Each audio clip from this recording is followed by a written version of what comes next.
Okay, let me know if you all can see this. So our today's session will be about machine learning. Yeah, we And can. okay, you can see, right? Yeah. So let's get started on this. So far, just to quickly catch up. So far, what we learned, right? We learned about AWS essentials. We learned about big data Hadoop essentials. We learned about big data storage solutions and introduction to Amazon EMR. And we also learned about the various techniques in ingestion, compression, storing, and processing methods. And we also learned about Amazon Kinesis streams and Spark streaming. We learned about Amazon Kinesis Firehose and leveraging IoT analytics. And we learned about Amazon Redshift yesterday. So today we are getting into machine learning. Then we will tomorrow we'll look at visualizing and how the various BI tools that works with big data platforms. And then we can last one we could discuss on weekend for some of the business scenarios and case studies. And we can do one case study as well. Okay. So having said that, today's session focus will be on machine learning.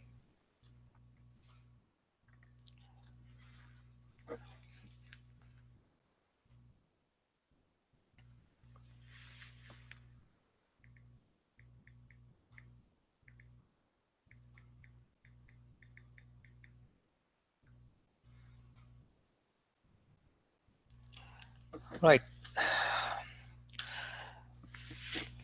So, just to start with, a couple of quotes here, which are very popular, in terms of machine learning. Um, this is from the great Bill Gates. A breakthrough in machine learning would be worth 10 Microsofts. Bill Gates himself mentioned that on his own. And machine learning is the next internet. This is from one of the DARPA director. So they compared this with the next internet. So you can imagine the impact of this in the today's digital world, how much of it is. And the Stanford president, he was saying machine learning is the hot new thing. And director, Yahoo research director Prabhakar Raghavan, he was saying web rankings today are mostly a matter of machine learning. Okay, Sun CTO, he was talking about machine learning is going to result in a real revolution. Yahoo CEO was saying machine learning is today's discontinuity. So these are all like very powerful people and talking about machine learning, how powerful it is really.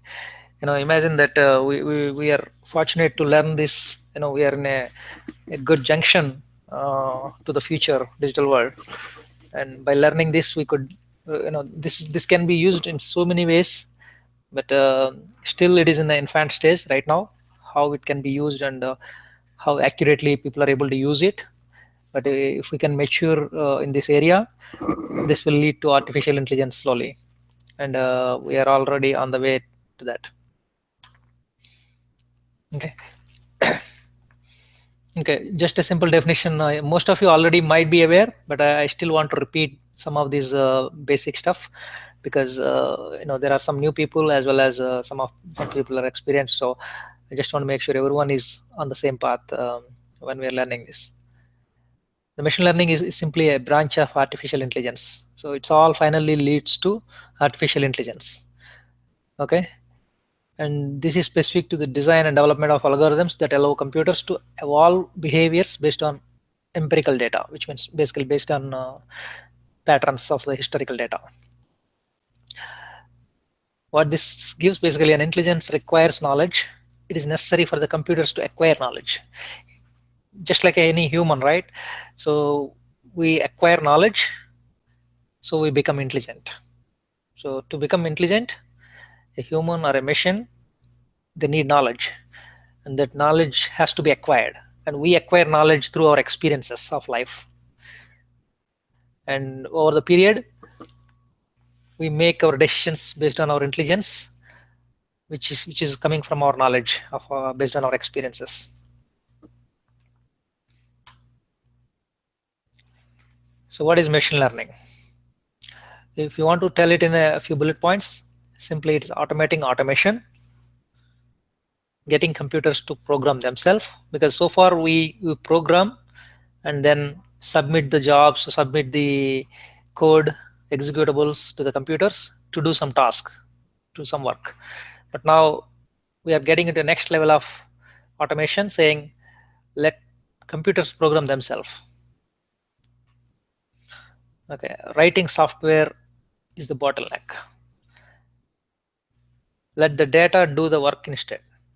Okay, instead of you write the software, let the data do the work instead. So this is a big shift in the paradigm. Traditional programming. How generally programming happens? You supply the data on the program, right? You provide the input as you create some Java program or C++ program and give some data inputs, and computer do the required run through the computation using the program and the data, and it produces the output. That's the traditional programming. But machine learning is completely different.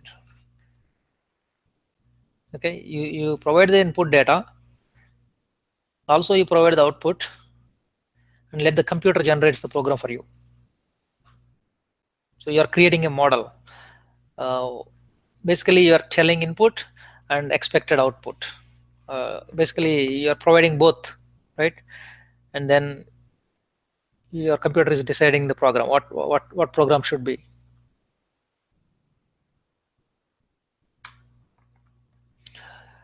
Here is the magic. So this is an interesting like analogy. If you really look at like a gardening, right? So if you need to make gardening, you need seeds, you need nutrients, you need gardener, you need plants. So that's a very good analogy for the programming side of things, right? Finally, what is happening in the gardening? The plants are growing. So basically, you're in the computer world, you're basically building programs, right? You're writing programs. And who is doing? Gardener, and that you are doing. What are the nutrients for that? Data. And what are the seeds? Or the algorithms, the logic. Okay, if you compare this, so this is how we were doing. So now you don't need to do this anymore. To grow the plants, you don't need to grow yourself with all these things. So let computers do that.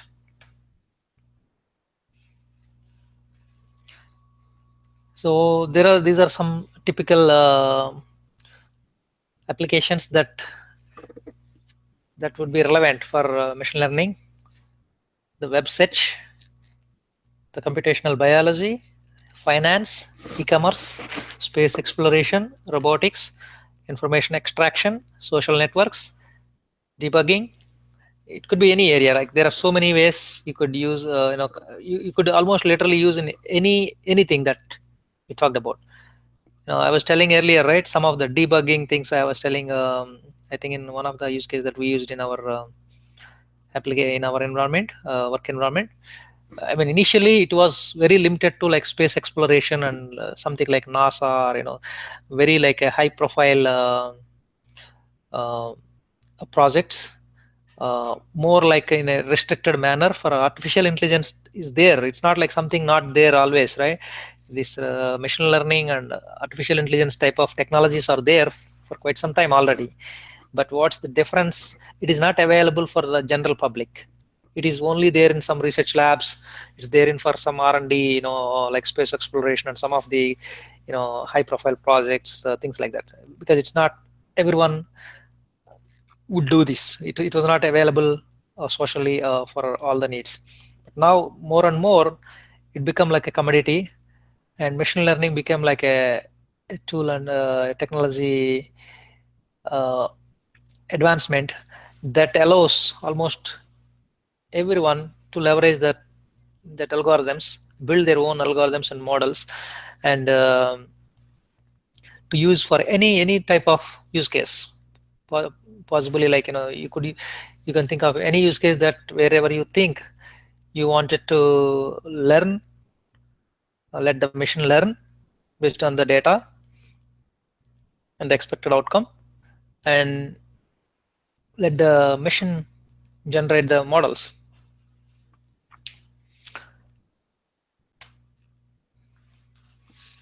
Okay, this is in a nutshell what is machine learning. This you could tell like tens of thousands of machine learning algorithms, hundreds of new every year. That this is not like a limited algorithms, right? So people will be keep on adding a lot of algorithms, and even if you create some the best algorithm, it may not stay for longer because you create some algorithm based on all the inputs and parameters but take an example of stock market, right?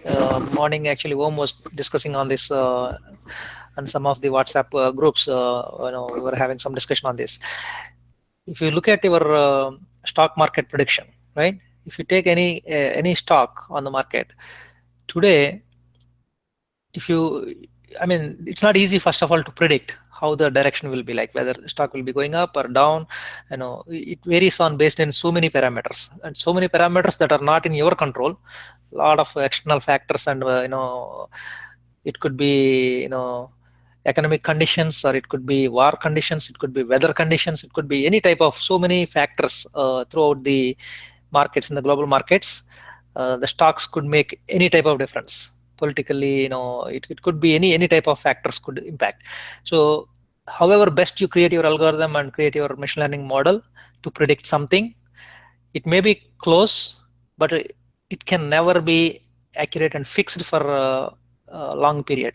Let's say something is working best for today and tomorrow, maybe in next few days your model might be proved as wrong or not working well. So it has to be um, tuned continuously uh, modified on its own based on the data changing on a regular basis. Your model cannot stay as fixed one. If it is fixed, your results will be predictions will be not accurate enough. So it'll become useless very soon. Okay, that's the biggest challenge. It is like a moving target. It can never stay fixed or stand in one place or one thing. That's the problem. That's why even if machine starts learning, even machine whatever machine learning is keep on changing. So how best we can make that models work, it depends on our algorithm, right? So algorithm is the key again.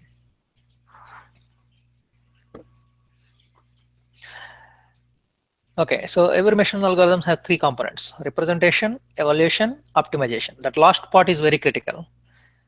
You represent and evaluate, but optimizing. So you optimize it once, that doesn't mean it works forever. You have to again keep on optimizing time to time, as frequent as possible.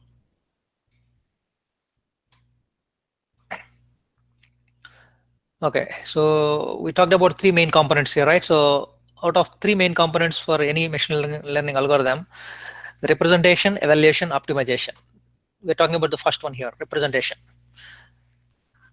The decision trees are the key. I mean, these are some of the terminology that you need to remember, right? Because this subject itself is like a vast area, but I tried to simplify, condense the content into a few slides to walk through and make you understand it better as a whole. What is machine learning? But you might even need to read a lot more books and a lot more things. But at least this should give you some base understanding. Okay. So for that reason, I put like some bullet points here. That doesn't mean decision trees means like you don't get everything in one line, but at least what representation means, like it consists of decision trees, sets of rules, logic programs, instances, graphic models, neural networks, support vector machines, and model ensembles. So these are all kind of various representations. Okay, could be used when we are building the algorithms.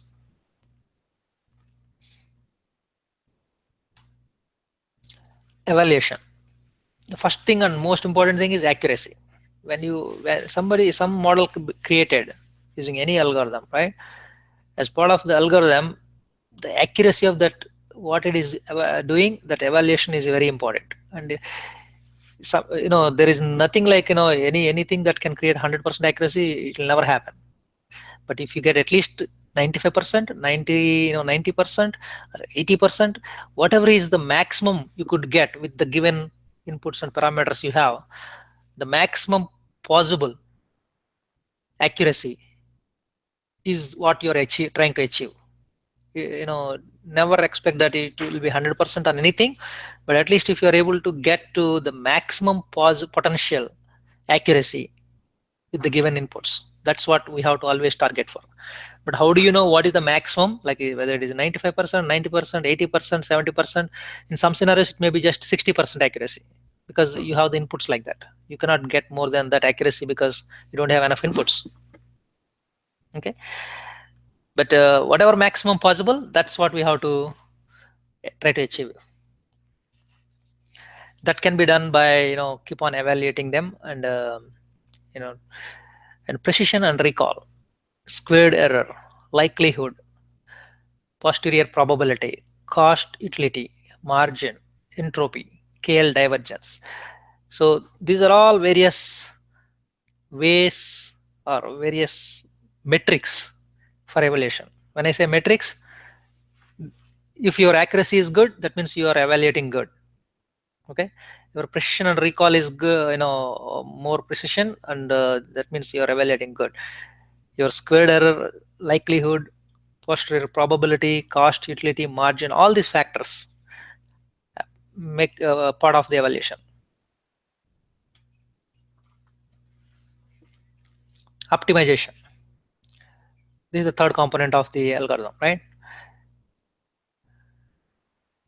So look at these three sets of, three kind of optimization things possible, right? At least these are three popular things.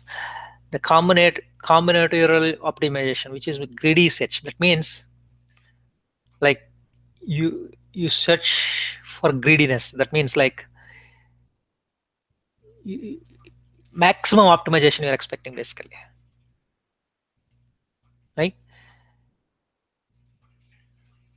So these are some examples. Greedy search means basically you wanted to search every possible way of finding that keyword or whatever, right?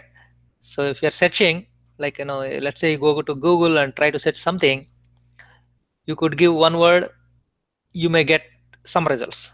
But if you give all potential search keywords, and then you have less chance of missing the result written, right? So that's kind of greedy search. But that could also cumbersome the things. But finding a balance is very difficult. But that's basically to give an explanation of what greedy search means. The gradient descent, convex optimization, the constrained optimization. So basically, this is one of the very basic linear programming model. Okay, so with all the constraints. So these are three different techniques, not techniques, three different optimizations people mostly use. And yeah, here this is what we have to understand more. When we say machine learning, the word itself has learning, right? What it means, machine has to learn, and we have to make machine learn. So there are different types of learning that has to happen, right? Depends on various scenarios. The learning could be a supervised learning, it could be unsupervised learning, it could be semi-supervised learning, it could be reinforcement learning. Okay, so try to understand each of it, right? Supervised learning, that means supervised learning means training data, whatever we are going to give as input. See, to make the machine learn, we have to give some training to the machine, right? That's basically we provide training data to the machine so that it starts learning based on the data, and then based on that knowledge it can make predictions for some other input comes later on, what it can be, right? The output. So when we say supervised, the training data we provide, it also gives the desired outputs. That's called supervised learning. That means we are telling, if I give this data, this is the output will come. We are telling upfront. We are giving input and as well as output. That's why it's called supervised learning. So like that, we are teaching to the machine. We are telling this is input, this is the output. So that means if we give a lot of data like that, it has a lot of enough data. What is the, if this is the input, this is the output, that will understand, the learning will happen to the machine. So in the future, if any new input comes, it can predict the output, because we train the machine including the desired outputs. Unsupervised learning, that doesn't include the desired outputs. That means we just provide the training data, but we never provide the desired outputs. That's more, that means it is a little difficult for machine to learn, right? Because you are not supervising it. You're not providing the desired outputs. The semi-supervised learning, training that includes few desired outputs. Reinforcement learning, rewards from sequence of actions.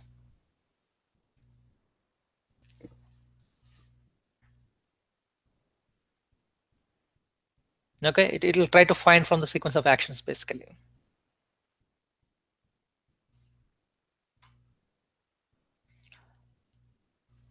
ML in practice.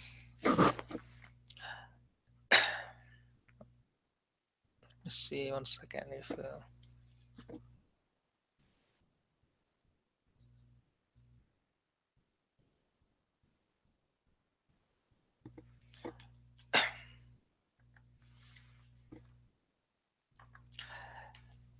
okay, so in practice, what do we do? Understanding domain, prior knowledge, and goals. If you want to practice ML, machine learning, these are the things, right? You have to understand the domain, you have to have prior knowledge on the domain, and you should know the goals, what you want to achieve. The data integration, selection, cleaning, pre-processing, the learning models, interpreting results. End of the day, you might get the some outputs, like some graphs will come out. Let's say this is the prediction of some output, right? Then just getting some output and graph is not enough. Like you need to be able to interpret the results, what that means for your business. Okay, that's also very important. A lot of people have do all the things, but they don't know how to interpret the results, and that means they cannot really use the benefits of your outcome. The consolidating and deploying discovered knowledge, that's again, it's like a lessons learned, right? So as you learn, you need to consolidate and deploy the discovered knowledge and loop it through, continue.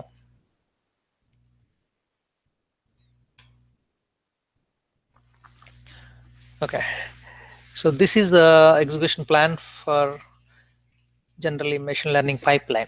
Okay, this is actually, it's called DAG execution plan. um, this is very standard in machine learning area. This is kind of a pipeline, how it's like a flow chart, right? Basically how the flow should happen.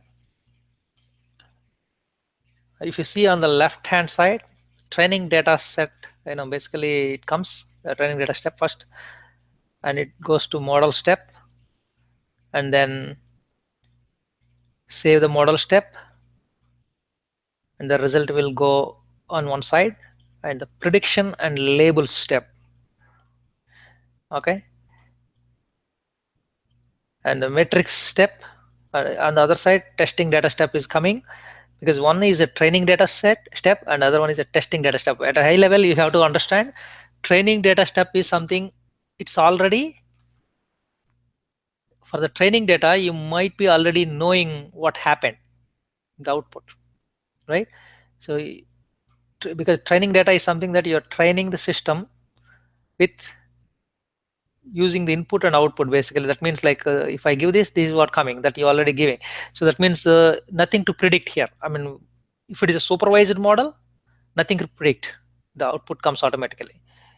If it is unsupervised, it still need to predict. That's why this path is coming. Okay, but at the same time, you train the system with some training data, and also then you let the machine start taking the test data, or the new inputs, right? And the testing data, once start coming, it will start predicting and labeling it based on its own intelligence, right? And then create the metric step, and then the save metric steps. So this flow will explain how it will work for both supervised and non-supervised, unsupervised data flows using the training data and the testing data. Okay.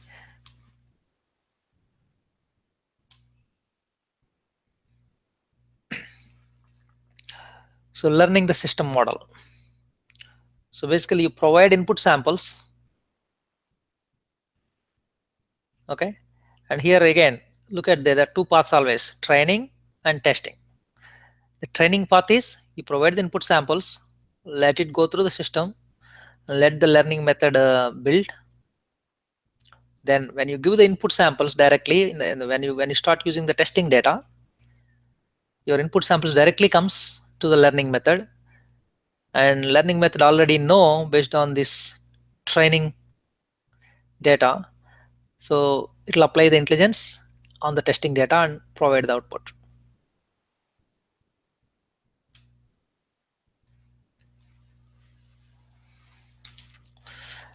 Okay, so now, so pay attention to some of these things what as we go through each slide. Every slide is very important and you need to understand thoroughly. Okay, because for machine learning, it's more than what you want to do. Understanding all this is very important. Without proper understanding on all these concepts, it's very difficult to achieve what you want. The training and testing. So again, in any machine learning, always you often hear these two terms: training data, testing data, training data, testing data, training data, testing data. Because you want to train the system machine with some training data, and once the machine learns, then you apply the testing data, so it will start doing the predictions based on the learning it learned. Okay. So let's say you have some set of objects here, like some various type of objects, right? Some have plus symbol, somehow, circles and whatever, right? It's like some objects you dump into a box here. So as part of the data acquisition process, so training data set, right? Because we are trying to basically make it as once you give this universal data, whatever the set, the data acquisition training set, it is observing it, right? It is trying to separate with some classification. If you already define explicitly, this is one category, this is one category, and you label it yourself, it is kind of, you are already telling what it should be and what it is the how it should be categorized. But if you don't tell, unsupervised model, then it is trying to figure out based on some criteria, whatever the characteristics, right, of that objects. uh, in this case, it identified as two sets. Everything in the blue color, you can go the same thing. If you take this, might be separated into two sets based on color code. It could be blue, all blue and reds are separated, or you can say that, or you can say all plus and circles are separated, something like that. So you can have various kind of categorizations. Okay, in this case, this is separated as a training set, and the observation is these two are two different data sets from the given data set. Okay, when you give the practical uses means the reality, the testing set. When you really if you don't let's say this is a kind of a supervised and unsupervised, I'm talking, right? Observed and unobserved. So if you don't supervise, or if you don't train, if you don't give the outputs how it should be separated and what on what basis and what categories and all that, so let's say system start taking, it could generally put, let's say, this type of categorization, and randomly some of the outliers might come and fall into this category, because in the real practical scenario it may not be exactly able to classify, because it's trying to figure out on some conditions or criteria whatever it has, uh, from the intelligence it has, and there could be exceptions always, the outliers. And though it's supposed to, all the plus supposed to be on the other side, because there is, because of some exception, some plus symbols might come and fall into this side. That means these are like called outliers. Okay, in the real scenario you'll always have some outliers that may not fall into your criteria, whatever the definition you give. Even if it is supervised, sometimes there could be, always in the real data always could have some outliers. You expect to have data coming in some way, but because of some exception scenarios in the real, just like I explained in the stock markets, because of some external factor, suddenly the data may not come the way you expect, and then that will be become outlier. And if outlier is like out of 100 pieces, like let's say you have one or two as outliers, you can easily identify the outliers and exclude them and still make your predictions based on the remaining 90% or 95%. But if your outliers becoming more, that means like, let's say you have out of 100, let's say you have 30 or 40 outliers. That means you simply exclude all those things as outliers and depend on the remaining 70 as your base and make your predictions. That means your accuracy will become slowly reduced. You are basically depending on, you're predicting based on only 70% of data sample. So that will make it not 100% accurate, because there's so many outliers that may not fit into your analysis. Training is the process of making the system able to learn. Yeah, the people call it no free lunch rule. What that means, training set and testing set come from the same distribution. Need to make some assumptions or bias. Okay, when this type of data comes, you put it this way or this way, right? I mean, there is no a pattern for this.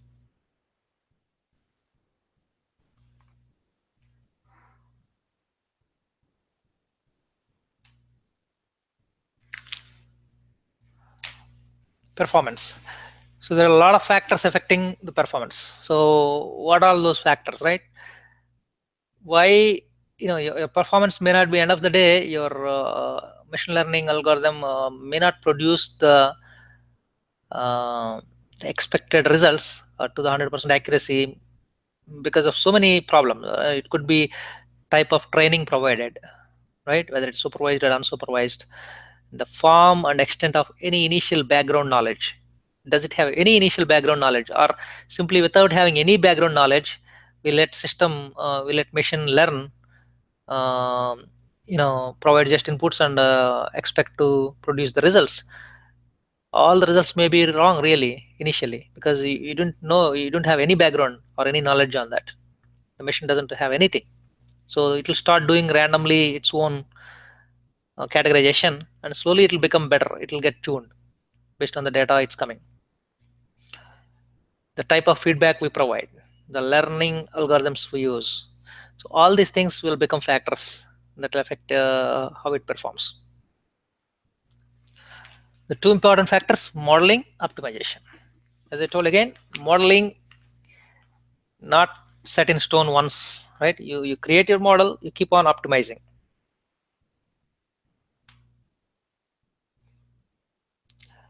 The success of machine learning also depends on algorithms, obviously, right? That's a key part.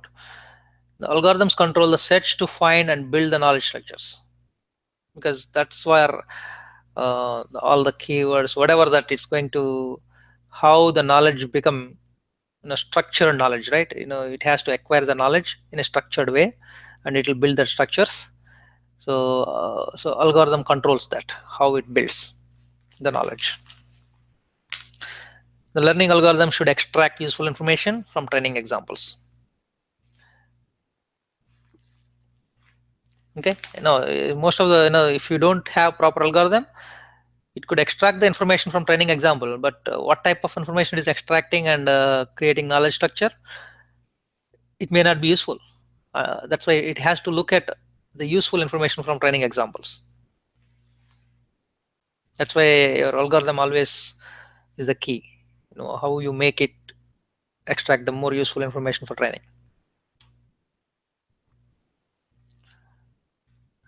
Okay, so various algorithms here. The same again in the four different ways. The supervised learning, which is basically for prediction and classification. The discrete labels are real values. The unsupervised learning for the clustering. Unsupervised, basically it can just group it right randomly, because it doesn't know, it will just cluster them into like various groups. Probability distribution estimation and finding association and dimension reduction. And these are various techniques basically in the algorithms. And reinforcement, semi-supervised, because it will get basically very similar things as supervised, or it's a combination of both, subset of that basically. And the reinforcement learning, it's for the decision making, robot, chess machine, things like that. So again, the each learning is a different technique.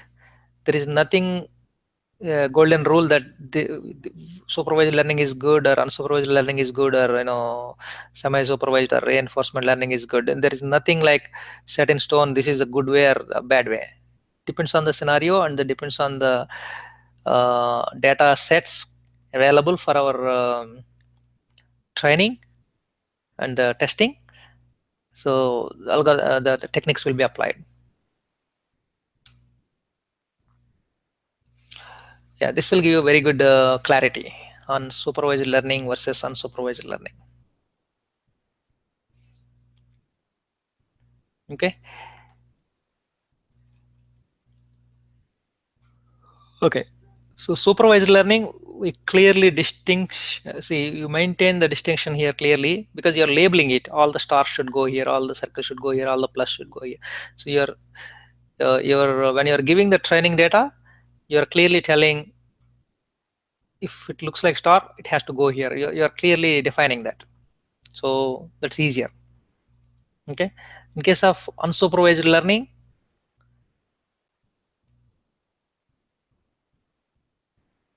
you're basically randomly grouping things, right?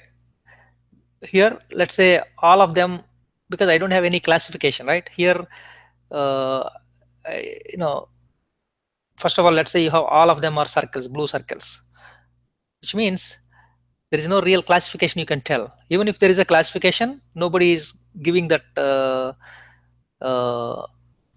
as a desired output. So machine has to figure out itself. So in this case, just based on the layout, like all these are in one in cluster area, right? Basically it's randomly clustering. Suppose 10 objects are here, 10 objects are in this area, 10 objects are in this area. It's randomly, okay, it's just grouping because it's all in one area, one place, irrespective of its size and shape and color, whatever, right? That is kind of unsupervised learning, just grouping it based on the position of those objects.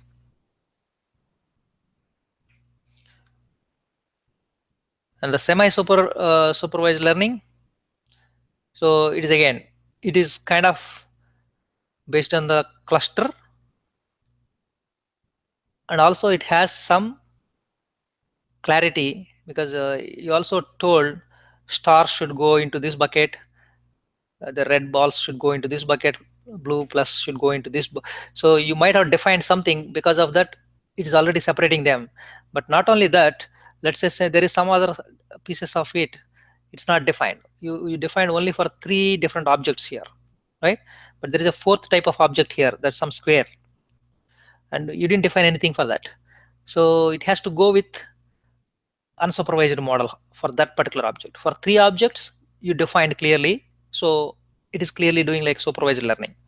But for the 4th object, there is no definition, so it is doing it like more of a unsupervised learning.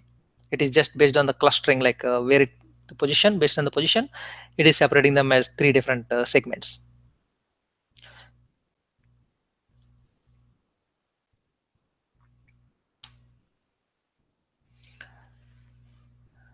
Okay. Just hold on a sec, 1 second. I'm getting.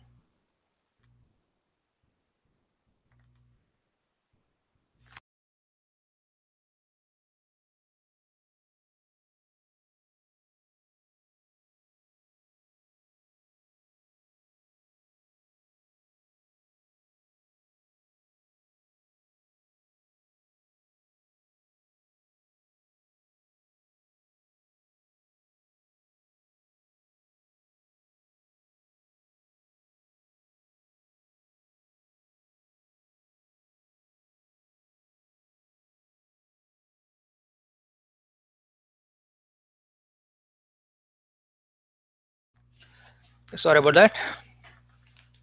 I'm back. Okay, so here we are going to learn a little more uh, detailed flow, how the supervised learning happening. Um,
Keshavgaru?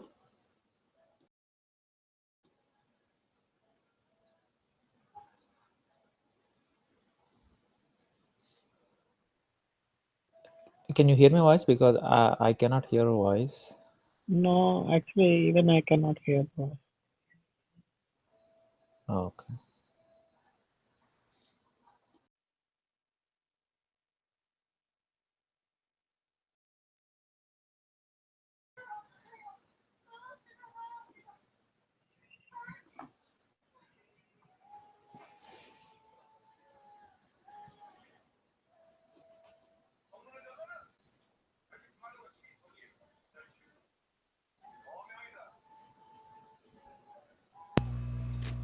can you hear me now? Yeah, we can hear. Sorry, I think it went on mute. Ah, Sorry about it. Okay. Yeah. So what I'm explaining here is, so in the for the for the machine learning to happen, generally it happens mostly on the big data platforms, because the type of data you get for your learning could be any type of data. It doesn't need to be only structured table data, right? It could be some documents or images, sounds, or text. It could be any type of unstructured or structured data. So that's why mostly uh, you don't have any restriction on the data type of data you have for learning. So using any type of data, you should be able to do your machine learning. So that's why it's more popular on big data platforms. And once you have such data, like in some Hadoop platform or whatever, right? So basically what it is going to do, it's going to label them, saying like you know okay, all the blue color things are uh, I mean, there are two different ways. Either you label it, or based on the feature vectors. There are two different ways you do, right? So labeling, like basically everything is blue, put it into one one bucket, everything red, put it into one bucket, or like based on the color or shape or something like that, or it based on the features, right? Like I mean, feature vectors means like, again, all the fruits should go into one bucket, all the vegetables should go into one bucket, things like that, based on the feature of what that object is, like that. Okay, so in either way, you basically categorize them and cluster them into various groups, and that is what we do as part of supervised learning, because we clearly distinguish them by labeling and categorizing them. And then machine algorithm will basically, machine algorithm, we are telling these inputs already. We're telling anything like circle, anything like square, anything like blue or red, or we are giving all that inputs, telling that if that is the case, do this way. So we are giving input and output basically, right? So and then machine is learning that, and as an algorithm, and machine algorithm is going to apply,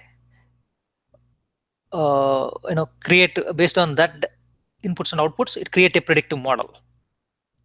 Okay, and that predictive model can be used not only for the training data we provided in the blue color in this arrow, right? Then later on, if the new document comes, or new text, new image, new sound comes into the system, it will go through this feature vector and figure out where it should put, and it gives to predictive model, saying that, okay, if this is the feature vector, it should be labeled as this. Okay, that's a predictive model doing. In case of unsupervised learning, we provide all these things and let the feature vectors defined and machine algorithm decide the model. Okay, but when the new text or document or image or whatever data set comes, feature vectors, it is basically telling the likelihood or cluster ID or better representation. So the difference between these two, sorry, supervised learning and this, in this case, predictive model is giving clearly what is the expected label for that output. Okay, but whereas here it is telling, the model is telling what is the likelihood of that, what is the clustered ID, or what is the better representation of that. It is basically suggesting it. I mean, in both cases, it is suggesting only, but one is more like it's clearly labeling it, tagging it, saying, okay, this is the fruit, this is the vegetable, something like that. But in this case, it is the probability, it is telling the probability. It could be that.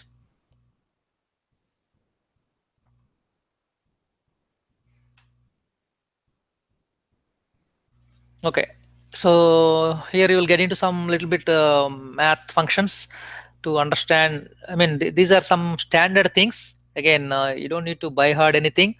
Most of the stuff already, in anywhere you Google it, you will find a lot of these standard things, like what are the, but you need to know what you're looking for. Okay, so in case of supervised, you're looking for low E out. That means you're maximizing the probabilistic terms, right? The low, if the low E out, that means E is basically representing error. If the low error out, that means your probability is high of that prediction to be correct. Okay, that is what we are looking for. So in any model, basically the supervised model, I mean, especially in this method, supervised learning method, you should look for the low E out, error out, or maximize the probabilistic terms. So there are two things. Okay, so the formula in general is like this is a standard formula that used in any probability or statistical learning, if you did earlier in your engineering math or somewhere. So you will already know some of these functions, but you may need to brush up, refresh your memory to recollect what this will really do.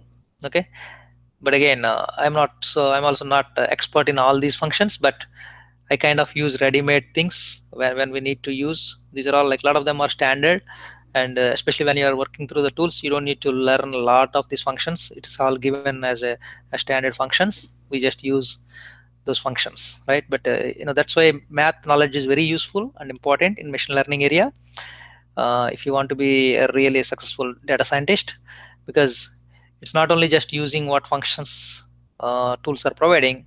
If you're also um, mathematical enough to understand those underlying functions, and could tweak the functions also yourself, to get the better accuracy and the probability, so you'll become much more successful. Okay, so in this particular function, basically what it is doing, taking the e in for training set, giving the e out for testing set. So if at the end of the day, if your e out, your e out, the error out margin is less than your e in, right? Error in for the input, plus or minus 0 times of this function, that dvc by n, ln n, right? So that if you use that particular function, and it's basically, it's what it is measuring really there is it coming with low e out or not? Okay, so if that proves, that means your result set is in a better shape. Your prediction is in a better shape. In case of unsupervised, minimum quantization error, minimum distance, MAP, MLE, maximum likelihood estimations. So these are the things that people use it. These are the kind of function names basically. Okay, but so far I have done mostly supervised things, not unsupervised that much. But unsupervised is more powerful in some scenarios, especially if you don't have enough training data set. So, but most of the cases you will have enough training data set to train and learn the machine. Then you do the predictions, because mostly we are working for corporate companies. They'll always have some enough data to work with supervised learning. But in some scenarios where you start some use case, some completely outside, you're on your own, and you may or may not have enough data sets, so then you have to start with unsupervised. And over the period, you collect more data and more history, then you can, at some point, you can make that as a supervised learning model. You can start with unsupervised, but at some point you will become, you'll convert as a supervised learning model.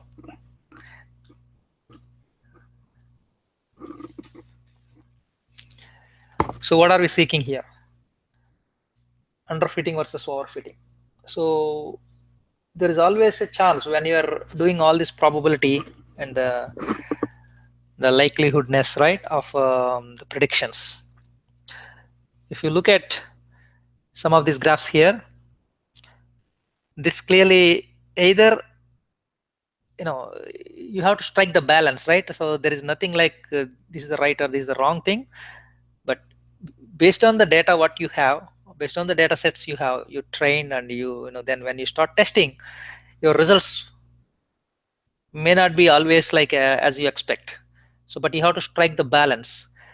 When you want to finalize your model, saying okay, this is my model, I trust this model will work 80%, 90% based on this training data, and then you fix the model, and then say okay, let the machine start using that model for any new inputs comes, right? When you do that, you have to justify, you have to judge yourself whether you want to underfit or overfit or balance it, right?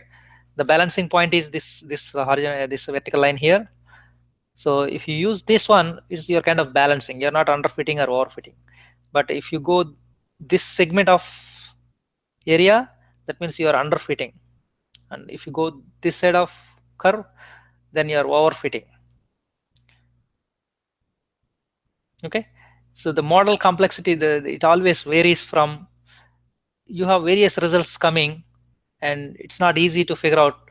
If you take these three different curves right now, based on various data points, right? One curve coming like this, one curve coming like this, one curve coming like this. The only best common point here is this one. If you choose any other segment of area, like if you take this segment or this segment, you're either going under or over.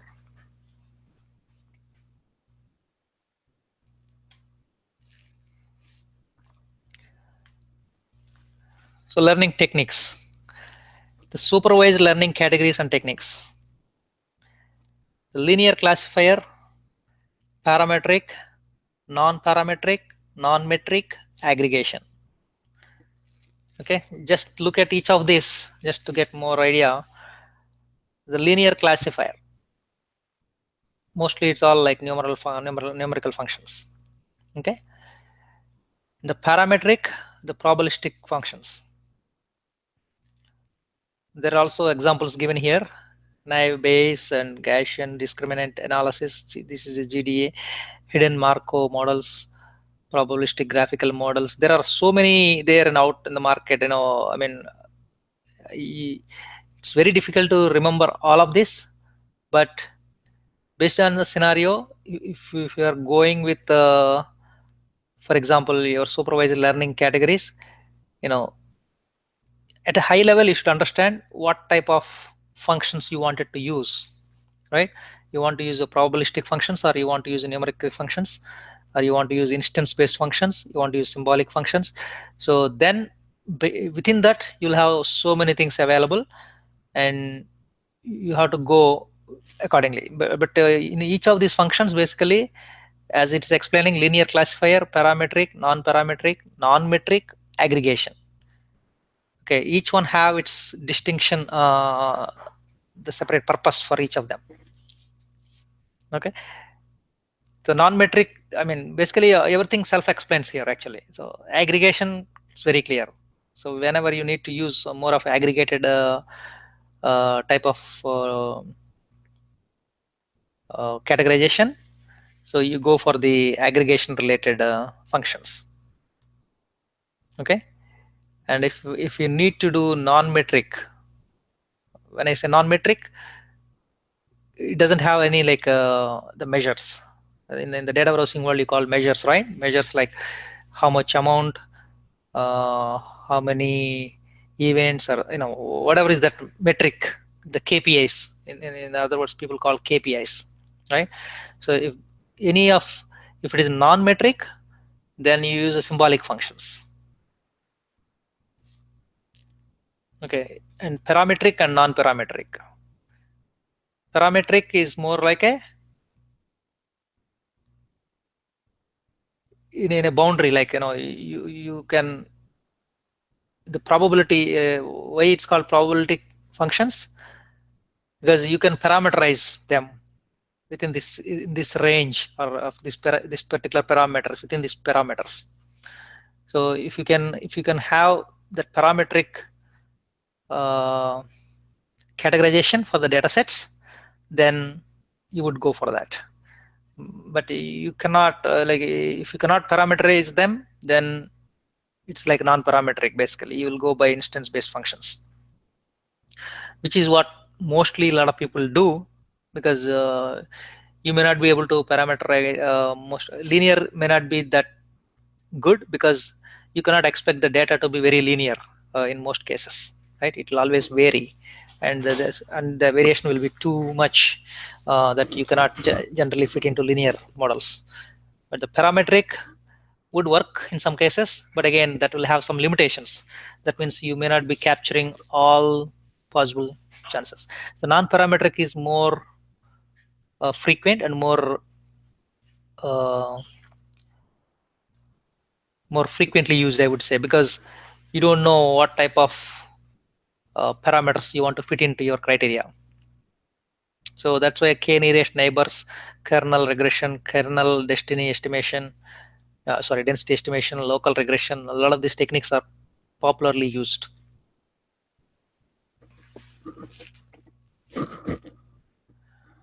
Okay, so the linear classifier, one example here for linear classifier. This could happen simply, based on linear, because it's very straightforward to identify. Okay, and here they use this formula gxn equal to sin w2xn. So again, if you ask me what this function is doing, I have no clue, but this will work for linear classifier. Okay, all I know is when I need to have a linear classifier or not for my data set, and how this function works is something people already defined it, and I simply use it. But as you get more familiar with all these functions, and start using more deeply, a lot of your mathematics background will come out, and you will actually start understanding the mechanics of why they use this function, not the other functions like that.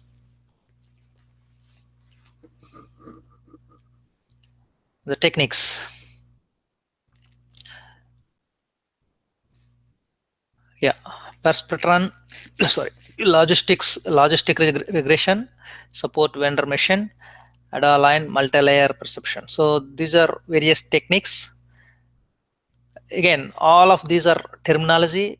When people talk about what type of learning techniques you applied, um, you know, some of the things will come into picture, like are you using linear models or regression models, or the people talk about some of these terminology. So you need to be aware of it.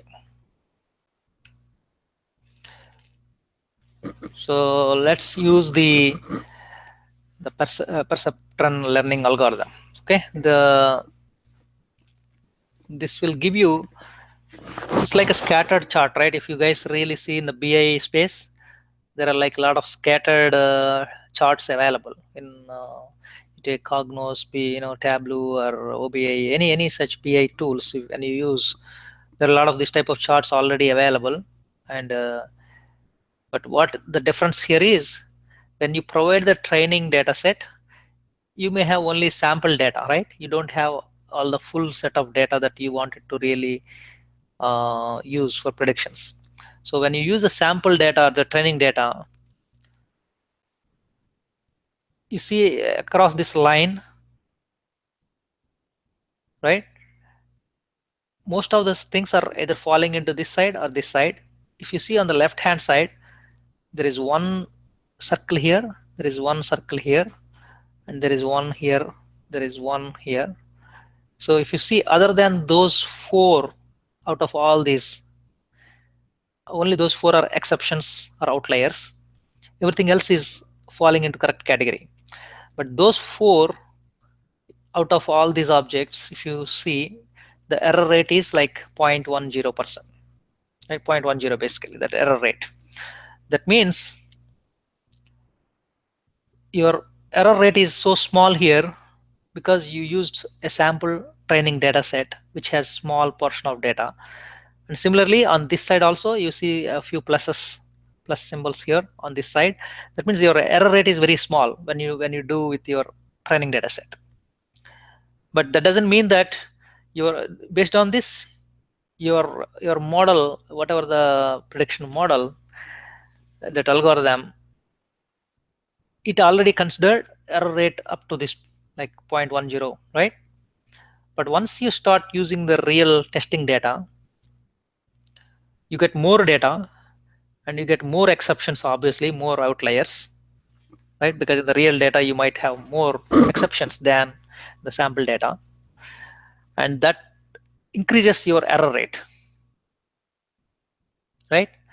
So just because you tested something and you created your model, and that model is assuming that my model works very well because my error rate is only 0.10, but in the real scenario your error rate is totally different. So if you made some decision to use this model because your error rate is small, like 0.10, let's say your maximum, your allowed error rate is 0.10, and when you tested with your training data, you got your error rate as 0.10.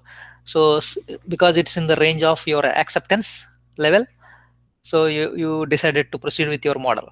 But then when you use the real data or the testing data, the rate is changed totally, So then you might realize, oh, no, this is what I cannot accept this. Then you have to tune again. Whatever the model you have, your algorithm has to be tuned, because it doesn't have enough knowledge or learning to handle the real data yet. So I mean, it has to be learned. If you learn more, then only you can tune it and model it. Okay, the first one is basically the PLA, which is a perception learning algorithm, and the using logistic regression. If you see, as each in each case, the error rate in the using first algorithm is very low, and testing rate is changed 0.156. When you compare the same thing with next technique, right, logistic regression, what do you prefer? Look at these numbers again. If my training data set giving me 0.10, but my original data testing data will give me 0.156, is that acceptable solution for you? Or if my training data set gives me 0.11 as my error rate, but in the real test it gives me 0.145, is that the better model for me? Which one you think would make sense for you to pick up as your algorithm?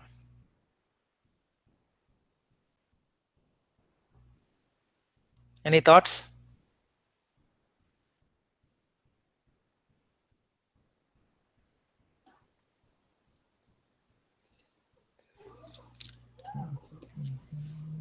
The difference is in the Second one, in the training data set, the first option PLA is giving me less error rate. Obviously, less error rate is always better, right? That's in the training data. But when I use the test data, it is giving me error rate as 0.156. When you go to the next logistic regression model, my error rate in the training data is like 0.11, which is a little higher than the previous one. But the testing data, actual data, error rate is 0.145, which is less than the previous one. logistic regression would be the better one. So your choice would be automatically logistic regression. So the difference here, what I wanted to explain, depends on what model you're using. You might get the error rate, basically your end goal is your testing data error rate, what potentially it could be, right? So these algorithms will explain what type of decisions you have, what you have to use in your scenario. So when you are experimenting things, right, you will use the various models, but finally you will stick with some model saying, okay, I will go with logistic regression, or I will go with PLA. So before you make your decision, you have to be aware of why you are taking the decision based on the results, error rates. Okay. And those two are linear examples. In the non-linear case, it may not be exactly same. In the linear case, you have all plus one side and all red balls in one side, right? But here, this is not a non-linear case. They're spread across, and in both sides you have a plus and the red circles. And also there is a separation classification, all the red circles in one big circle, and anything outside of it is in the pluses or outside. There are two different classifications. It's like a non-linear, it's a multidimensional, it's not a linear case. Okay, so in this scenario, so support vector machine, basically linear to non-linear. So what do you, I mean, what they say, the feature transform and kernel functions. Basically, you would use feature transform and kernel functions here. What that means,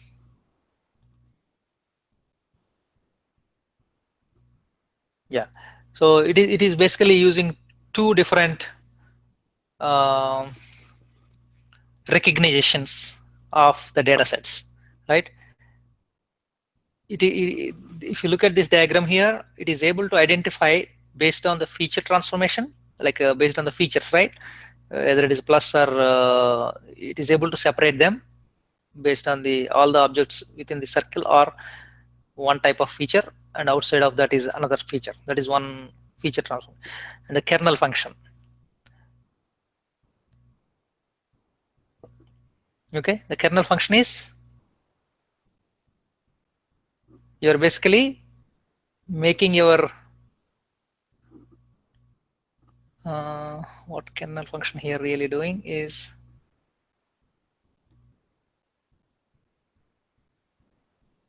you basically splitting the data set into half basically literally half and anything above this curve above this line and versus above below this line. That's the type of classification it is doing based on the grouping and the location of the data set, because it's you know it's spread across the entire layout, so it is splitting that basically.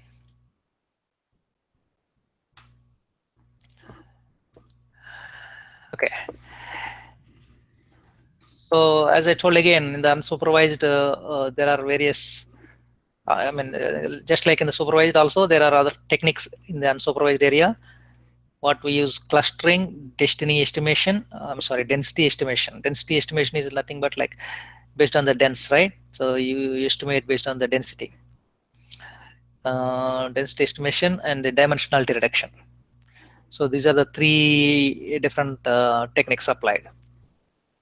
Within clustering, there is a k-means, spectral clustering, and density. Within density estimation, we have GMM, Gaussian mixed model and graphical models, and also dimensionality reduction, so which has principal component analytics and the factor analysis. So both of the two different techniques here.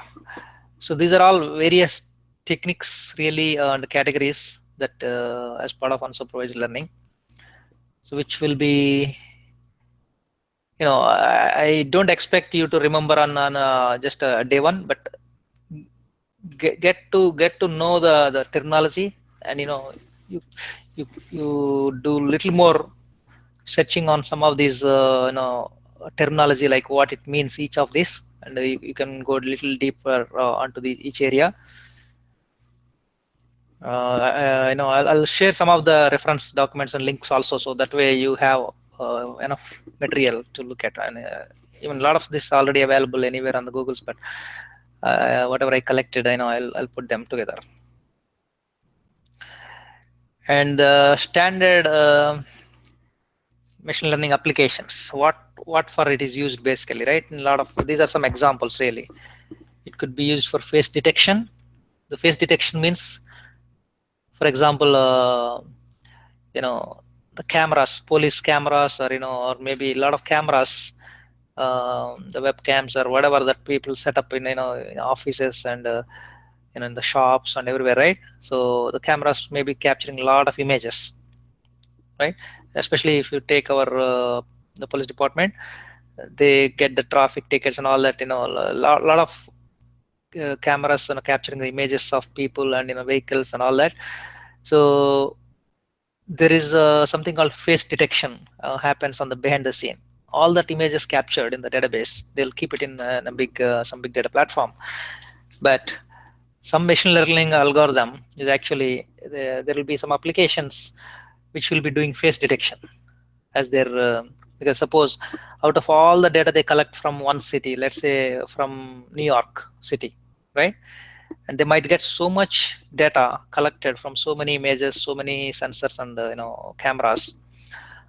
They collect so much data into the database, and from there finding some suspect, okay, who may be a threat for city or somebody, so then if they want to do the face detection, they might know they might have some alert from some bad people and say, okay, we want to we know we are suspecting this person might cause some problem, and we know that this person is in city today, in so and so areas, and they can actually take that particular segment of data of that particular location and scan through this machine learning algorithm can go through the, by giving the input of that particular person image, it can try to do the face detection across all that images and see if anywhere it found and help detect that. So that's one use case. Okay, hold on 1 second. Somebody ringing my bell.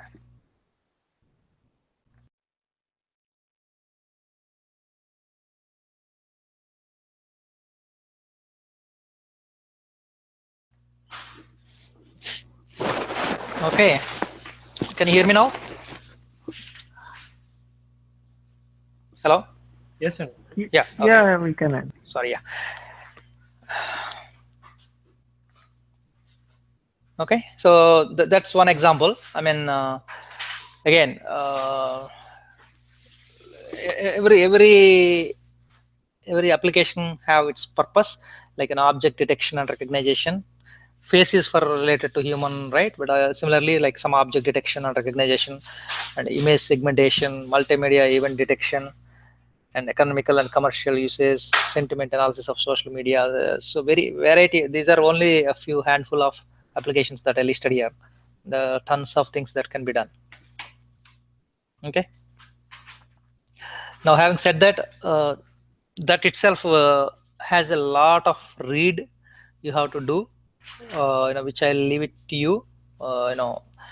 But as part of our training course, I wanted to put some special focus on how this is related to our Amazon AWS environment, and how we leverage that machine learning capabilities on our platform. Okay, so this is where we will intersect with what is required and what will happen in Amazon AWS, how it is leveraged.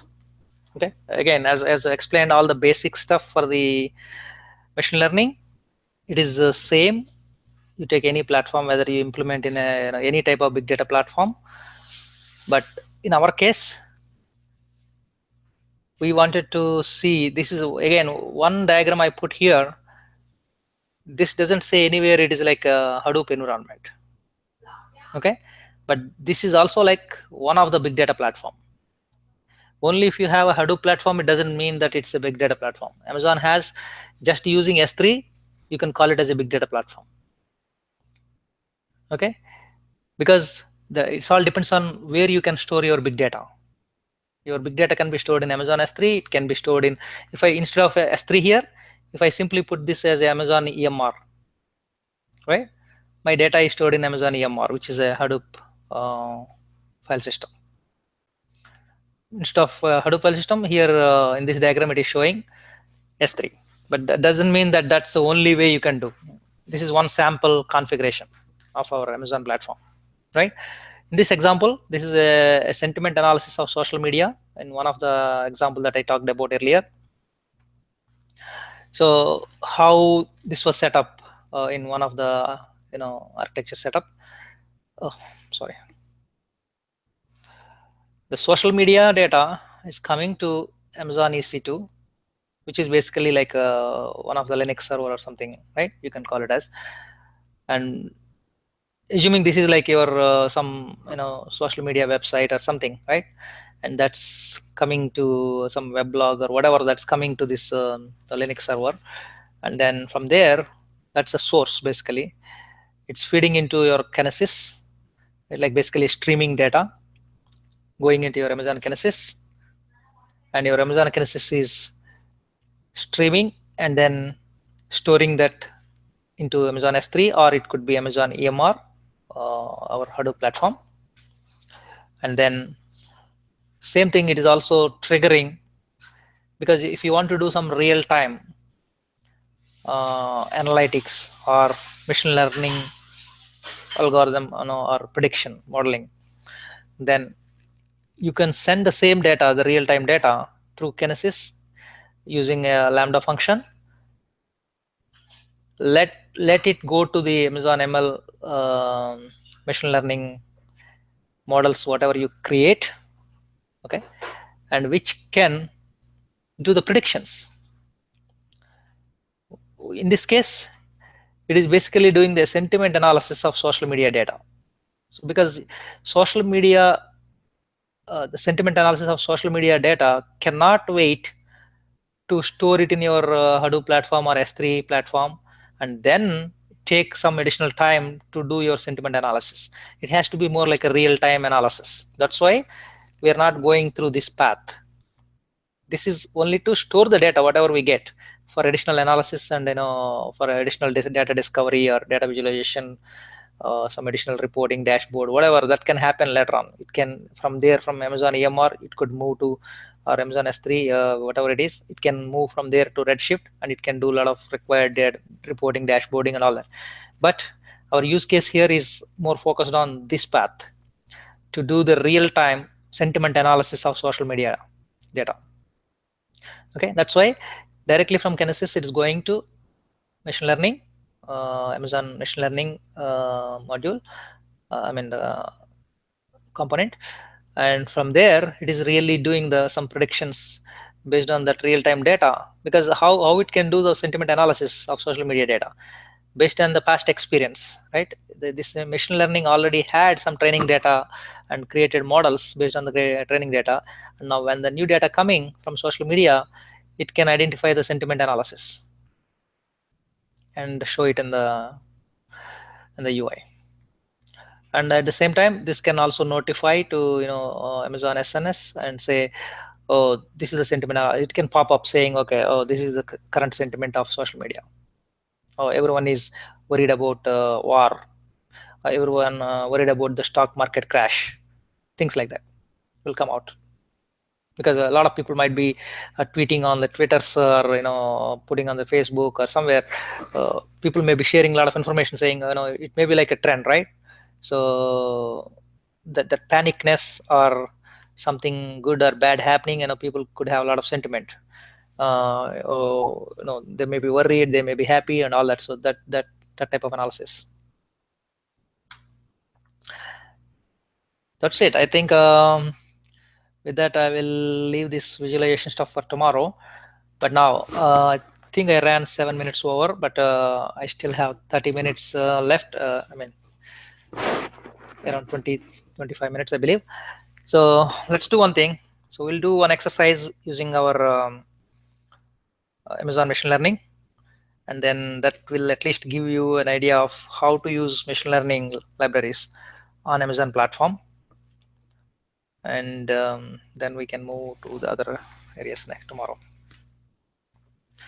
So what do we need to do the exercise here? So in case the 30 minutes is not enough today, continue. I think it should be enough, because this, I don't think it will take more than that. But if it takes more than that, please continue, spend a little time tomorrow so that you will be done.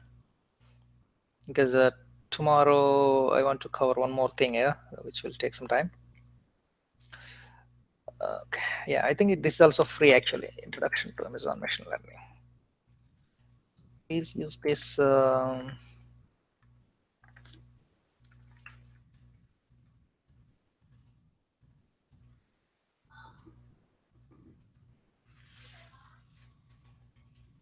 Okay, introduction to Amazon machine learning.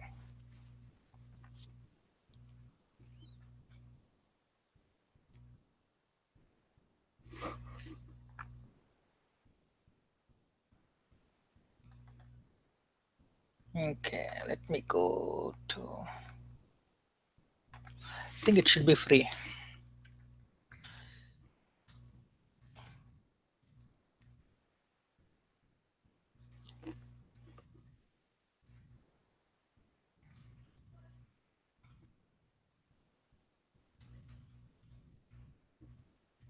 Yeah, it's brilliant. Free, right? Very good. Yeah. Yeah. So yeah, so pretty much like if you see, except 1 or 2 labs, most of them are free. But again, having this credits is useful for subscription is useful, because you wanted to do more practice. It's not just for only what the basic things. You should explore more and do more in your free time, so you can get more hands-on. Okay, I think introduction to machine learning. I did this before, but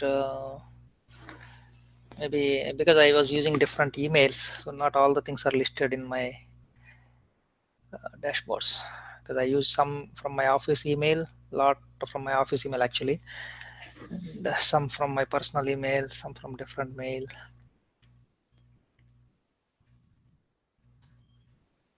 Introduction to Amazon machine learning.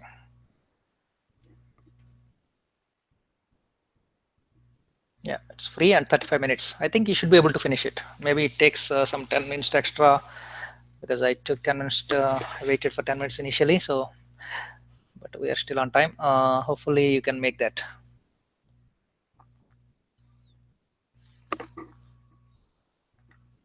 Okay, get started on that. So I'll stand by here and see if any issues. And let me see, since this account doesn't have, I can do again for myself also. And it will be very simple and easy to use the machine learning, how to use machine learning on Amazon platform. But if you do this the same thing in a regular Hadoop platform or somewhere, you may need to be a little more aware of the libraries because that's a good thing about these Amazon tools, right? So it make it easier for the developers and people, anybody could easily work with, because your goal is to work with these libraries and use the capabilities and this power to find solutions for the business solutions and to make the value for the business. But that's where a lot of people might leverage the Amazon as a good platform for a lot of things to do quickly, the less expense.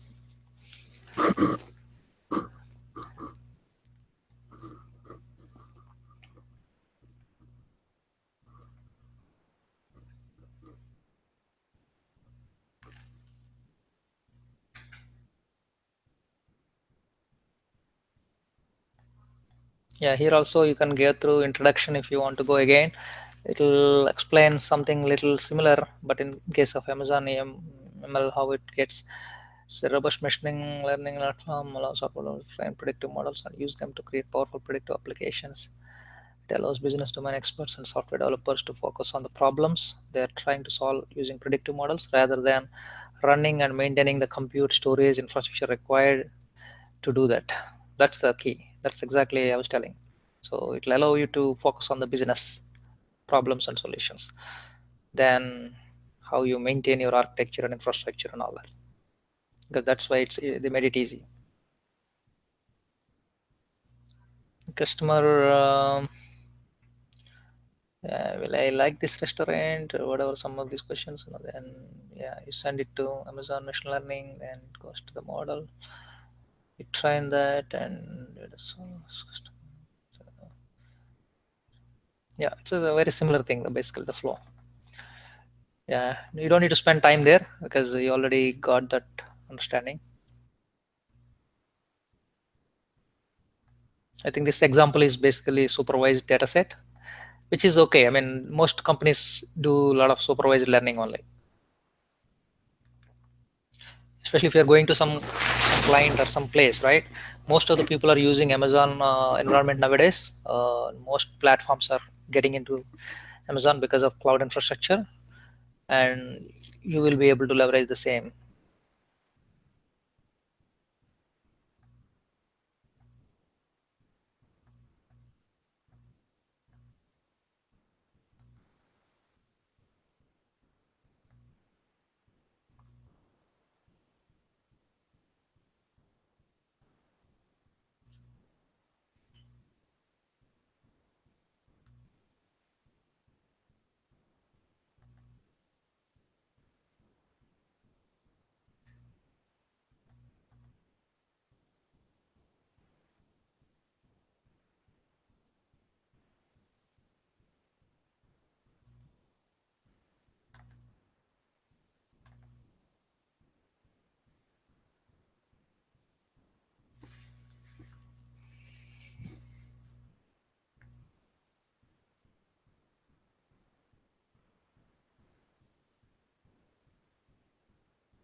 Yeah, I completed this before. Yeah. Okay, Sugar, where can we download that file, restaurants.data? No, it's saying upload the restaurant data file into your new bucket. So you have to create S3 bucket. No. I mean, at the starting, we need to download to our Step 6 and laptop, right? Step 6. Oh, okay. So this data file, right? Once you start, you will have a data file given in the left side in the resources. So you have to download that to your local somewhere and then upload to S3 bucket. What is it given? Let So me check one second. Financial I logged in, but I don't the see data file any. for the lab restaurant data. Download this file to your desktop or wherever you can access. Yeah, and then go to AWS S3 and upload it to there. it's opening as a web page and like uh, Oh, okay. It's not coming like a file. download file. Yeah. Okay. Then you can simply copy. Open your Excel and just copy that. Open your Excel in your local. Just copy the data, or open a notepad. Just copy Notepad. paste. Yeah. Yeah. Just open notepad and from the web page you can directly copy and put it. Yeah, I know what your problem. I think that happens. They give it like HTML data. Yeah. Delimited with a comma. They Yeah. had It's given. still you can just open notepad on your desktop, just paste Yeah. it directly and save it. Yeah. Save it as a CSV file if you want. Yeah.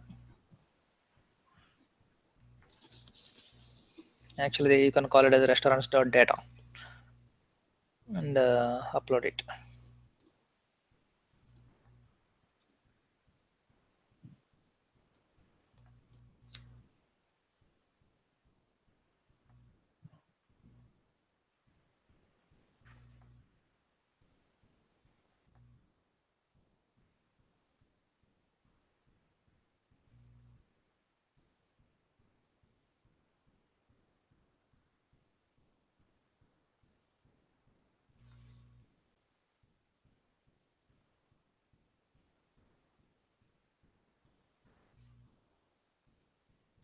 If you see what the problem you are trying to solve here, this is the problem. Okay, just to give you some understanding of what you're trying to achieve.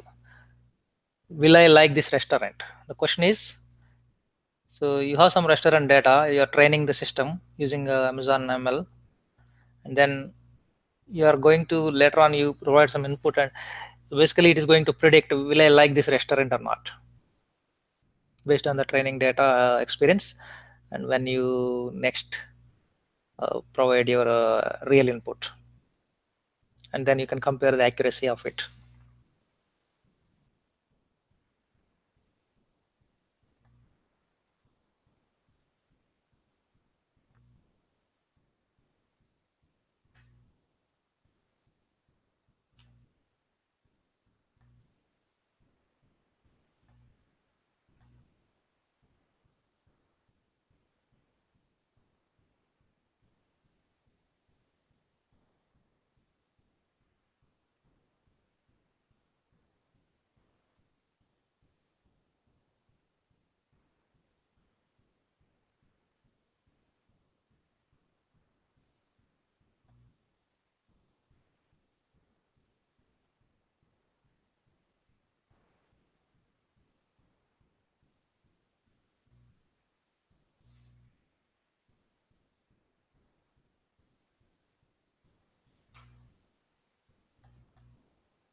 Yeah, always remember, using the same data set, you could create multiple models and compare and contrast. And that's a very common practice, because people compare various models. Like I create one model with the same data and see, okay, this is the accuracy I'm getting with this. And let's say if I use the other model, how much accuracy. So you will do a lot of that evaluation of performance of model. Okay, before you decide what is most accurate prediction for you.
Yeah, that's another key point. We really don't want to see models correctly predicting the target values 100% of the time when you're doing the training data set. Reason for that, in the real data scenarios, you will never have 100% data as it is you're expecting. So if your model works with not 100% accuracy, still okay, because that's acceptable, because that's the real scenario it will also can handle.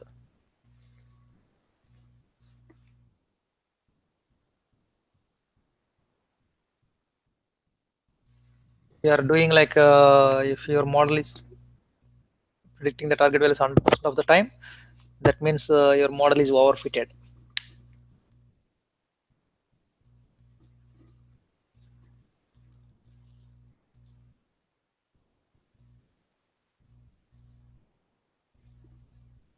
Yeah, the clear definition given actually. Overfit, if you want to understand better. So overfit means like, basically your model is actually just memorizing the entire data set, whatever is trained, and just producing the results. So that way it doesn't really have knowledge. It's like I'm just memorizing everything and just reproducing it.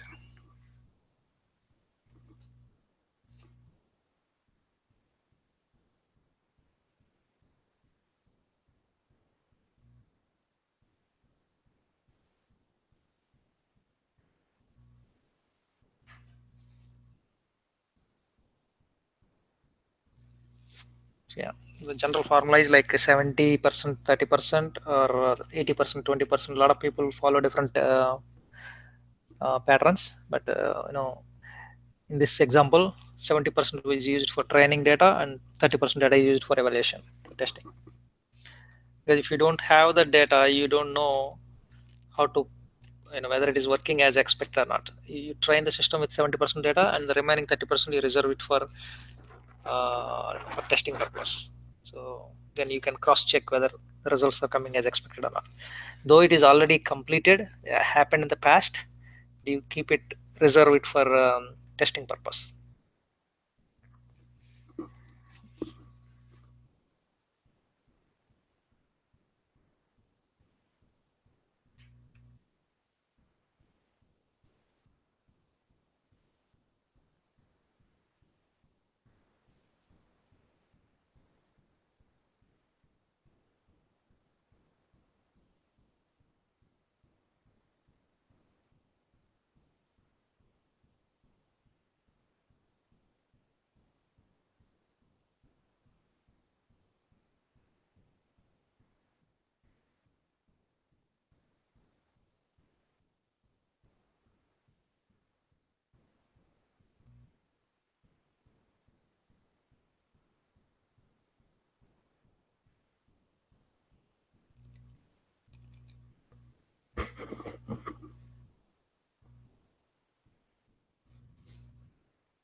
Yeah, this is another good point.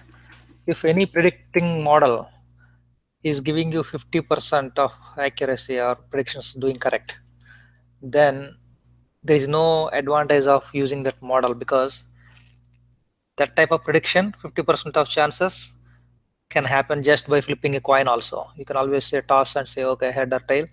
Oh yeah, this works, this doesn't work. You can always tell that type of prediction without any predictive models and technology. So 50% is not good. Same at the same time, 100% also is not expected. But anything like, the better percentage, not overfitted, is better.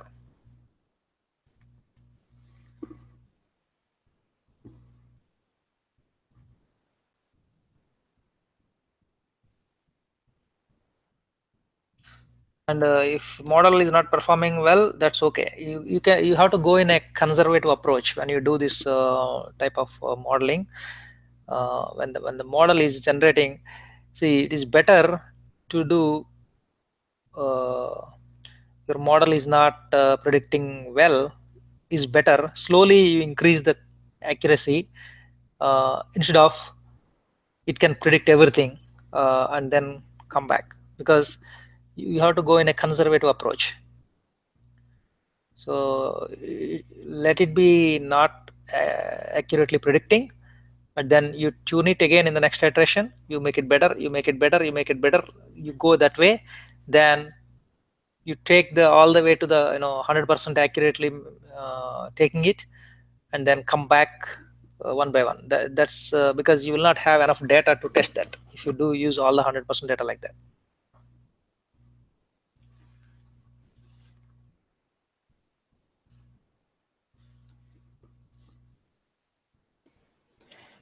Okay, so Gaurav, I think in real time, if you want to create any new algorithm, Hmm.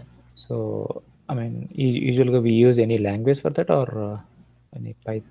Again, some of these models, a lot of people create. There is something called MLlib, machine learning Mm-hmm. library. Mm-hmm. I mean, in the regular Hadoop platforms, we have something called Mahout. Mm-hmm. Okay, which is basically which will is like a library set of libraries for machine learning that Mm-hmm. allows you to create your own algorithms using Mahout Okay. than the regular environments. Similarly, in this one, you have Amazon ML. I mean, this has also some set of libraries, right? You could Mm-hmm. use some of the functions readily given, right?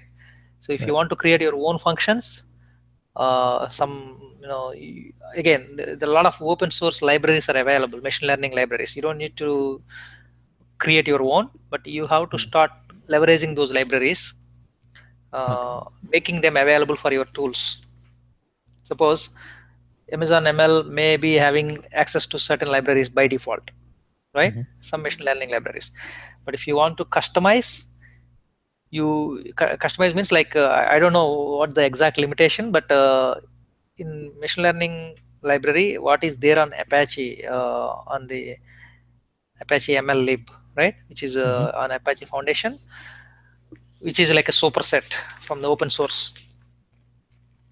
Okay. Mm-hmm. So not every tool may be using or may not be using all of them, but most popularly used libraries are already part of most of the tools, including Amazon ML. Okay. So and most frequently used and most commonly used things. But when you have a special scenarios, yes, you have to really figure out which machine learning library in Apache framework on the original open source foundation will help you. And most of the tools have integration that can allow to access the functions from the libraries outside of your own libraries. Okay.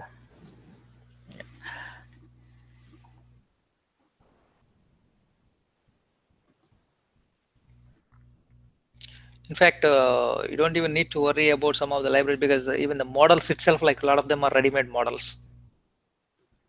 Mm-hmm. Okay. A lot of like suppose regression, logistic regression model or some of the standard models.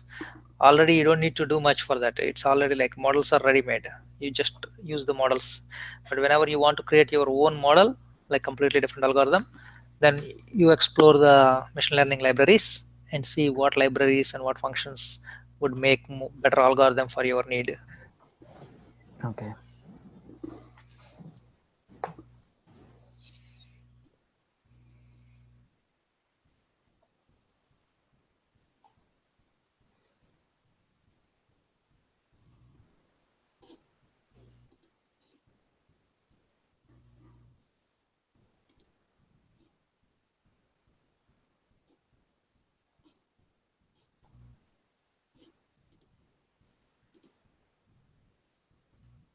And this exercise, last step is like will give you for new inputs.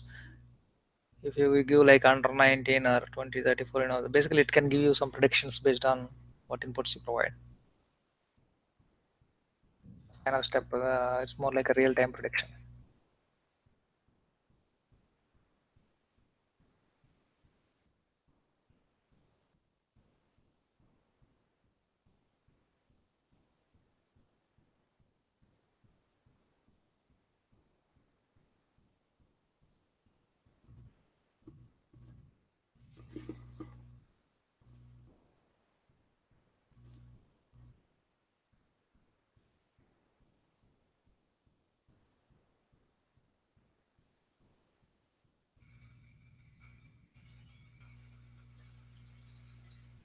Yeah, in this exercise, the one of the prediction they figured out is it came as it is like based on the data, teenager with a low budget preference would not like a continental high price restaurant.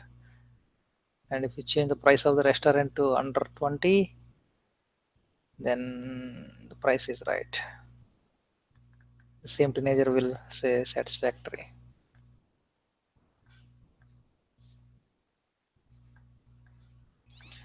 Yeah, this is more like analysis. So you have to keep trying with various inputs and see what makes sense or not. So that's why, as I told, data science and machine learning especially have a need of business knowledge and the data knowledge, data and technology, basically tools and technologies knowledge, as well as some mathematical background to really make sense of these functions, what it is doing and why it is doing. And then knowing the data and um, the tools and technology, you will be able to do what you wanted to achieve. And then the business knowledge finally, because whatever predictions you make and the system makes, finally we should be able to make sense of it and change your inputs and tune your models to predict it better. So that comes with the business understanding and the use case and the case study of requirement. So when it comes to analytics or analysis or machine learning, all these type of things, it is more to do with your business understanding and the requirement understanding and what you're trying to achieve and what type of analysis you want to do. That's a core piece.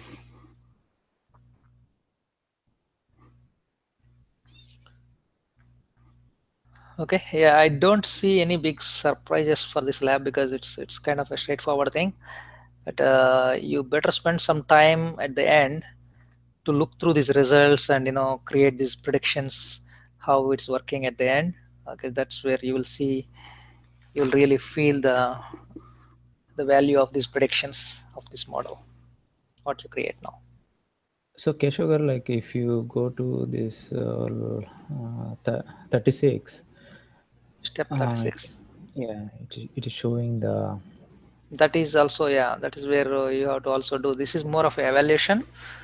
Once you create the data sets, right, your model is it's creating a matrix type of thing, like it's called confusion matrix. What it is doing is it's colored into various colors, right? So by default the model is generating that. So if you see, they clearly say the rows represent the true values, the columns represent the predicted values in that matrix. For Okay. each true value in the evaluation data set, the matrix will show the items were assigned each of the predicted values. So this is, you have to observe the data. Basically, the evaluation step is important for any model because that's how you measure the performance of your model and see if you need to make still any changes for your model. Okay. Okay, some of the points mentioned in this section is very important. The diagonal of the matrix or the cells where the true value is the predicted value. Okay, when you have the rows and columns, the diagonal thing, that is where the true value is the predicted value. That means it's 100% matching. In a well-trained model, the diagonal columns, that cells, should be colored in dark blue, right? Meaning the model is correctly predicting the true value most of the time. In fact, some of the cells in the diagonal may actually show the predicted value matches the true value 100% of the time. A perfect model would show that 100% of true values matched 100% of predicted value across all the cells of the diagonal. All the other cells in the matrix would be colored white, meaning there were no incorrect predictions. However, most models are not going to behave this way, and this is not necessarily a bad thing. The model that correctly predicts the outcome 100% of the time is often likely be overfitted. In most cases, a perfectly good model may make some incorrect predictions. In the confusion matrix, the incorrect predictions are represented by cells where the intersection of the row and column doesn't match. There could be some exceptions, the diagonal cells. Remember, it's okay if the model doesn't perform perfectly. It's common to expect some incorrect predictions, but what you don't want to see is the confusion matrix, the dark color cells where the true value doesn't match the predicted value.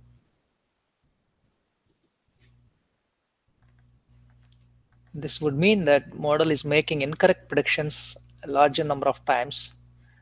But if you see some light colored cells where the true value doesn't match the predicted value, however, mouse over the cells to see the percentage of items that fell into this bin. So it depends on the percentage, right? How many of them are matching or not matching. So that percentage matters. The low numbers are not a problem, but higher numbers are. Anything basically, if higher numbers are not matching, that means it's a problem, right? If low, it's okay.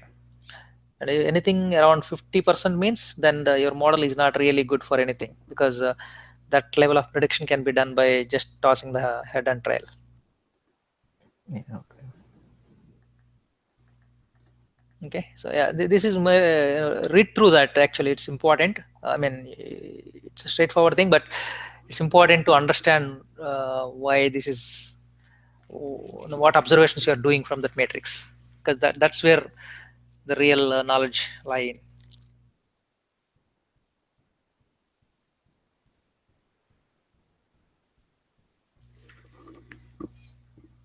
Okay, whatever technologies and tools we use, finally, if we don't understand the results of it, that's what I told earlier, then the whole purpose of this learning will be no use. So you have to be very careful in understanding the outcome. That's called really data science.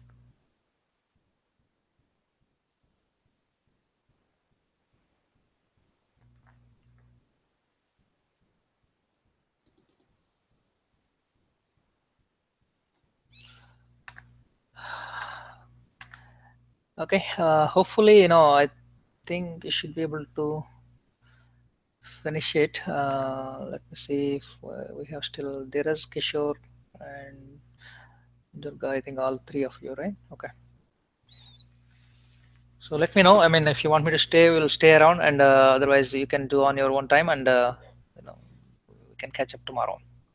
Yeah, it's okay. Then if Hmm? we got any doubt, we will get back to you on tomorrow. Yeah. So just let me know, and Yeah. tomorrow let's do one thing. Maybe tomorrow it's mostly visualization stuff. So I think the time is enough. At least first 10-15 minutes definitely we can use for questions and answers or anything issues, and then we can move on to visualization. I'm sure tomorrow also we can finish it on time.